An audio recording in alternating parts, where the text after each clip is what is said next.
सिख समाज से आए हुए हमारे गोवर्धन सिंह सोढ़ी जो ज्ञानी जी है जलगांव गुरुद्वारा के, वो यहाँ है, तो वो आके अपने विचार व्यक्त करें।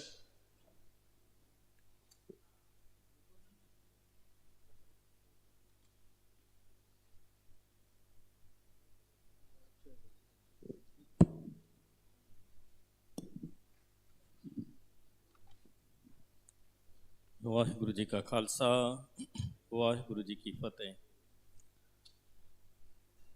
मालिक की दया से इतने गुणी ज्ञानी और संतों को आज सुनने का मुझे यहाँ पर जो अवसर नसीब हुआ, भाग्यशाली महसूस करता हूँ मैं खुद को कि इतने मालिक के प्यारों के दर्शन भी नसीब हो रहे हैं करके।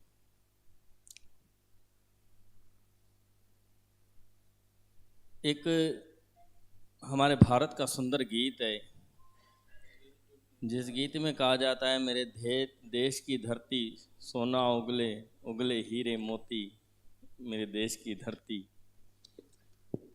हमारा देश,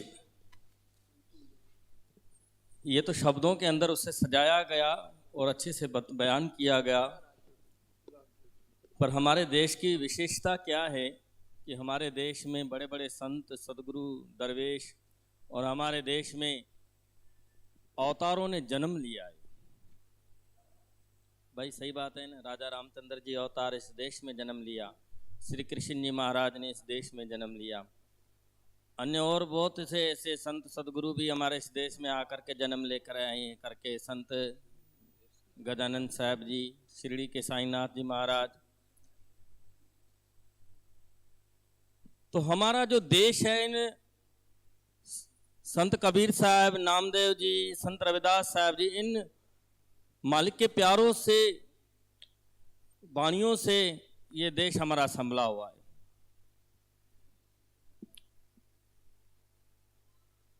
तो हम उन संत सदगुरुओं की छांव में रहते हैं जिन्होंने हर वक्त आकर के हमें मार्गदर्शन किया है धर्म का। सच्चा धर्म क्या होता है? धर्म, श्री कृष्ण जी महाराज ने गीता में अर्जुन को कहा है कि हे अर्जुन, धर्म होता है दया। दया धर्म है। हमें ये बात नहीं मालूम, क्योंकि हम इस बात से बहुत दूर हो चुके हैं। हम आए दिन इन बातों के पीछे ध्यान देकर बैठे हैं कि हमारे देश में झगड़े हो रहे हैं। ये मालिक के प्यारे जो इकट्ठे हुए हैं ना, ये सब उस आग को बुझाने के लिए ही प्रयास कर रहे हैं, जो आग लगी हुई है, कि हमें इस आग को बुझाना है। पर सबसे पहले मुझे एक छोटी बात याद आ रही है कि एक गांव में बहुत भीषण आग लगी हुई थी।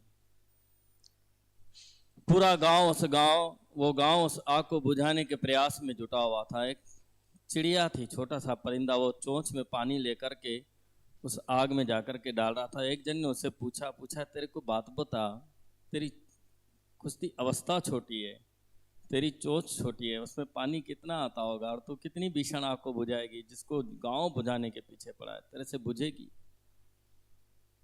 बोला बुझेगी या नहीं बुझेगी ये तो बात दूर की है, पर लिस्ट में नाम तो होगा कि मैं आग बुझाने वाली थी। हाँ, हम अपने संत सदगुरुओं के वचनों और विचारों के ऊपर अगर अपना जीवन ढालेंगे ना, तो ये आग हमारे आगे कुछ भी नहीं है भाई। मुझे एक छोटी सी बात पैगंबर मोहम्मद साहब की याद आ रही है, बस एक मिनट में वो छोटी सी बात बताऊंगा। ऐसे तो कई साईं के प्यारों की बातें याद है, पर मैं पैगंबर मोहम्मद साहब की एक छोटी बात आपके सामने रखता हूँ। एक दिन क्या हुआ, एक व्यक्ति, सुबह से शाम हो गई, पूरा दिन दुख के अंदर ढला हुआ, आकर पैगंबर मोहम्मद साहब के आगे खड़ा हो गया। बोला, सच्चे पातशाह, मेरा बच्चा सुबह से गुम हो गया है, मुझे मिल नहीं रहा है, मैं उसे बहुत तलाश कर रहा हूँ, मुझे बताओ मेरा बेटा कहाँ है करके। पैगंबर मोहम्मद साहब ब्रह्म ज्ञानी थे, जिन्हें दिव्य दृष्टि परमेश्वर ने प्रदान की थी।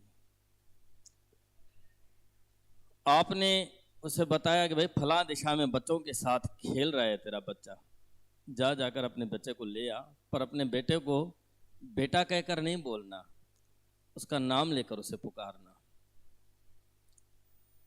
गया तो सही, अपने बेटे को बेटे का नाम लेकर के जो था वो पुकारा, वो आ गया, उसका नाम उसने नहीं लिया, पर हैरत में था कि मैं अपने बेटे को बेटा न कहूँ, मुझे मालिक के पैगंबर साहब ने मुझे ये क्यों ऐसा बताया करके रिटर्न आकर के पैगंबर साहब के आगे खड़ा हो गया और कहने लगा, बोला कृपा निदान दयालु सतगुरु, मुझे ये तो बता कि मेरी संतान को मैंने बेटा बोलने से मुझे आपने रोका है, आज मैं अपने बेटे को बेटा न कहूं, उसे नाम लेकर पुकारूं, ऐसा क्यों? आप पैगंबर मोहम्मद साहब ने कहा, बोला भाई तेरा बेटा यतीम बच्चों के साथ खेल रहा था, तू तो अपने बेटे को बेटा कहता, पर उनको बेटा कहने वाला कोई नहीं, उनके भाव को ठेस पहुंचती थी, इसके लिए मैंने तुझे कहा कि अपने बेटे को बेटा न कहकर उसका नाम लेकर पुकार ले। हम ऐसे महापुरुषों की छांव में हैं जिन्हों को इतना भी एहसास है कि यतीम का दिल न दुखे, किसी बच्चे का दिल न दुखे, किसकी भावनाओं को ठेस न पहुंचे, इसे ही धर्म कहा गया है। बाकी अगर हम दूसरी बातों को लेकर के किसके आत्मा को दुख पहुंचाएंगे, किसके मन को दुख पहुंचाएंगे और कहेंगे कि हम धर्म के व्यक्ति हैं, तो ऐसा फिर धर्म हमारे को भाई मुबारक हो, बाकी ईश्वर की दृष्टि में ये नहीं आएगी बात। मैं अपने इन शब्दों से यहाँ पर विराम करता हूँ। धन्यवाद। सबको सद्बुद्धि दे। गोवर्धन सिंह जी, मेरी विनती रहेगी कि जो हमने एक धार्मिक जनमंच बनाया है उसके ताल्लुक से अगर